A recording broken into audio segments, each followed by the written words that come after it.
여러분 안녕하세요. 방구석 리뷰룸의 시간입니다. 최근에 6세대 아이패드가 7세대로 새로 바뀌긴 바뀌었는데 업그레이드가 아니라 엽그레이드 같다, 방구석 리뷰룸에서 파헤쳐달라 라는 요청들이 있었기 때문에 제가 실제로 발빠르게 제품을 며칠 빌려서 사용을 해봤는데요, 결론적으로 느낀 거는 진짜 2019년형 아이패드 7세대에 대해서 자세히 제가 알려드리도록 하겠습니다. 자, 보시는 대로 요게 2019년형 아이패드 7세대입니다. 후면에 이렇게 애플 로고가 있고 10.2인치로 디스플레이가 커져서 2160-1620의 레티나 디스플레이를 탑재하고 있습니다. 그런데 이 폼팩터 자체는 아이패드 에어나 이전에 아이패드 프로 10.5인치와 사이즈가 똑같습니다. 거기서 베젤이 살짝 늘어나 있는 그런 느낌입니다. 아이패드를 잘 모르는 사람은 이게 에어인지 7세대인지 분간이 잘 안 갈 정도로 더더욱 알 수가 없는, 그런데 가장 큰 변경점은 스마트 커넥터가 추가됐다는 점입니다. 그래서 애플 순정의 이 스마트 키보드를 사용할 수가 있죠. 그래서 이렇게 착 붙여서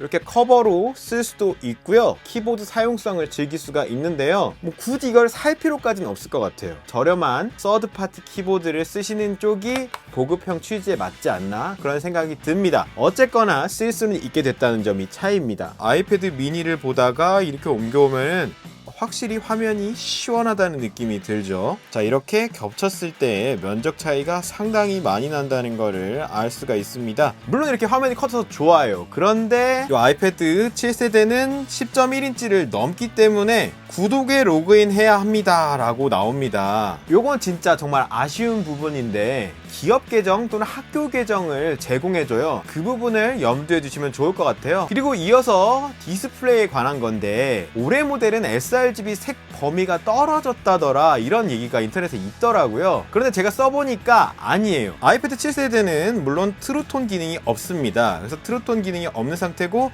이 미니는 트루톤 기능을 꺼놨는데요, 이런 웹 콘텐츠를 볼 때는 일반적으로 sRGB 기준으로 출력을 해줘요. 그렇기 때문에 이렇게 보면요 똑같아요. 이쪽이 더 물이 빠져 보인다거나 그런 건 없습니다. 이쪽이 막 더 색이 풍부하고 이런 게 아니란 얘기죠. 한국 스펙표에 보면은 sRGB 표준이라는 얘기가 있었는데 올해 모델은 그 부분이 지워져 있어요. 그런데 재밌는 거는 미국 스펙 사이트나 중국 스펙 사이트를 제가 다 들어가 봤는데 그 얘기가 아예 없습니다. 작년 모델하고 차이를 전혀 못 느꼈어요. 오늘자로 확인을 해보니까 국내 스펙표에 있는 디스플레이 부분도 미국과 똑같이 6세대와 통일되어 있습니다. 그거를 대충 보고 자기가 상상해서 다운됐다고 말하는 그런 정보들 국내에 많이 있었습니다.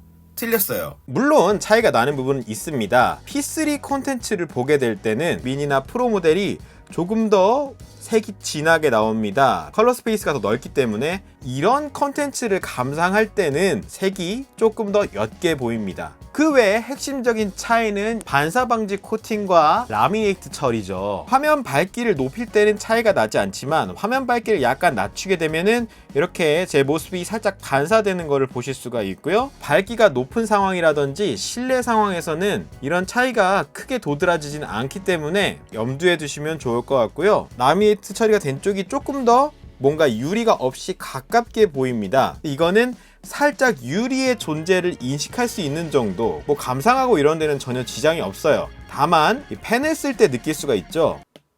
약간 통통거린다는 느낌이 난다는 거죠.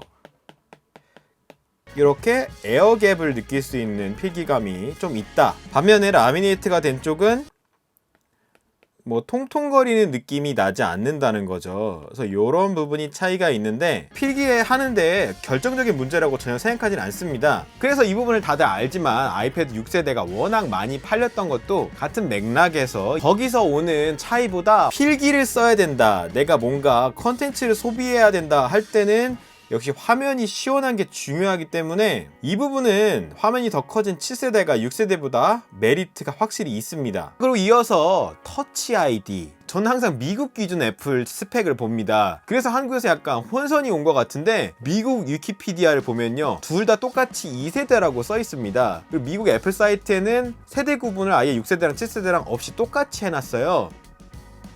자, 요렇게 미니 쪽도 요 정도. 다시 자, 요렇게 빠릅니다. 자, 요렇게요. 차이 없어요. 이 부분도 오늘 확인해 보니까 미국과 똑같이 6세대와 동일한 스펙으로 명시되어 있습니다. 애플의 모델 표기법이 단순히 변화했을 뿐 스펙이 다르다는 의미가 아니라는 걸 알 수가 있습니다. 이 성능이 바뀌지 않은 A10 퓨전 칩을 썼기 때문에 저도 이 발표가 사실 제일 와닿았거든요. 한 단계만이라도 더 올려주지 라는 아쉬움이 있었는데 차이는 있습니다. 6세대보다 7세대가 램은 늘어 있습니다. 아이패드 OS 환경에서 스펙을 좀 맞춰놨더라고요. 예를 들어서 뭐 이런 웹서핑이야 뭐 당연히 너무 잘 되는데 아이패드 OS 덕으로 여러 가지 처리가 더 빨라졌거든요. 자, 예를 들어서 음악을 옆에다 띄운다. 그리고 뭐 유튜브를 이렇게 하나 더 띄운다. 그래서 음악 재생하겠습니다. 자, 뭐 이런 식으로 전혀 지장이 없이 이 정도 퍼포먼스는 아주 무난하게 잘 되고요. 자, 늘려서 이렇게 하나 확대해주고, 자, 옆으로 두 개 띄워서 이 정도야 뭐 부드럽게 너무너무 잘 되고요. 페이지스 띄워갖고 새로운 제스처죠? 이런 식으로 해서 펼쳐서 볼 수 있죠. 그래서 이렇게 바꿀 수 있고, 이 아이패드 OS 기능들 잘 돼요. 그리고 물론 새로운 기능이죠. 전체 화면 캡처 같은 거 할 수 있어요. 전체 페이지 PDF로 뜨는 거 아주 부드럽게 잘 됩니다. 마킹을 한다든지 그림을 그린다든지 뭐 이런 거 A10 퓨전 성능이 생각보다 아직도 좋다는 거, 그리고 램이 늘은 영향인지 요 최소화 기능 이용해서 이렇게 옮기고, 이런 거 공부를 하거나 뭐 문서를 만들거나 이런 정도의 퍼포먼스는 부족함이 없게 사용할 수가 있습니다. 저장. 그리고 의외로 이런 애플 아케이드의 최신 게임들도 그래픽 업 하이 상태에서도요, 이런 게임들이 잘 돌아갑니다. 그래서 저도 좀 놀랬어요. 애플 아케이드를 난 좀 경험해보고 싶다 하는 분들의 경우에도 이 큰 화면과 더불어서 즐기는데 사용할 수가 있습니다. 죽었어. 이런 콜 오브 듀티 모바일 같이 새로 나온 좀 고사양 게임이죠. 매우 높음 다 최고 옵션이에요. 안티 엘리어싱이랑 뭐 이런 거 다 넣었거든요. 잘 돼요. A10이 이 정도로 퍼포먼스가 나는구나 라는 걸 느끼긴 했습니다. 보세요. 지금 아까 말씀드린 대로 최고 옵입니다. 근데 너무 부드럽게 게임이 잘 돼서 보시면 프레임 굉장히 잘 나옵니다. 최고업 상태에서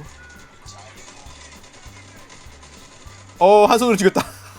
와, 이 정도로 저는 게임도 잘 될 줄 몰랐습니다. 그런데 물론 차이가 나는 부분들이 있죠. A12를 쓴 쪽이 조금 더 뭔가 살짝 부드럽다는 인상을 받고요. 루마 퓨전에 제가 둘 다 똑같은 프로젝트를 이렇게 카피해 놨거든요. 4K 프로젝트도 만들 수 있습니다. 그래서 유튜브 4K 만들 수 있어요. 실제로 유튜브 아이패드 6세대로 하시는 분들도 많은데요. A12 쪽이 프레임 단위까지 굉장히 부드럽게 움직여요. 와, 이건 체감했어요. 엄청 부드럽죠? A12의 차이가 여기서 옵니다. 자, 이렇게 움직이면은 프레임 단위로 굉장히 부드럽게 움직인다는 거. A10 쪽은 4K를 다룰 수는 있습니다. 다만 이 프레임의 느낌이 조금 A12보다 떨어져요. 그래서 미리보기 같은 세밀함이 떨어집니다. 뭔가 부드러움의 느낌이 줄었구나 라는 게 좀 와닿습니다. 어쨌든 작업은 된다는 거. 그러니까 애플이 램만 늘리고 낸 것 같아요. 맥북과의 사이드카 기능도 완벽하게 동작합니다. 이런 용도로도 충분히 활용할 수가 있어요. 헤드폰 단자도 물론 있고요. 그 외에 아쉬운 점 역시 전면 카메라가 구리다는 점이죠. 페이스타임을 그냥 할 수 있을 정도의 수준. 뭐 미니도 마찬가지긴 한데 이 상위 기종과 다르게 좌우에서 소리가 나지 않죠. 네, 이쪽에서 나는 사운드 자체는 나쁘지 않습니다. 사운드는 괜찮은데 역시 이쪽에서만 난다는 점은 이 보급형의 아쉬운 점입니다. 그래서 아이패드 OS의 힘도 있고 대부분의 경험을 상위 아이패드와 유사하게 할 수 있는 것도 분하지만 사실입니다. 그럼 마우스도 쓸 수가 있는 거, 터치패드로 쓸 수 있다고 제가 알려드렸죠? 일반 마우스도 쓸 수가 있고, 이런 저렴한 서드파티 키보드들이 많이 있기 때문에 굳이 뭐 이런 비싼 애플 액세서리 안 쓰더라도 충분히 잘 쓸 수가 있고요. 애플 펜슬 이외에도 이런 아도니 펜이라든지 로지텍 크레용 같은 대안제들이 있기 때문에 이런 거랑 사용하시면은 무난하게 잘 쓰실 수가 있을 것 같습니다.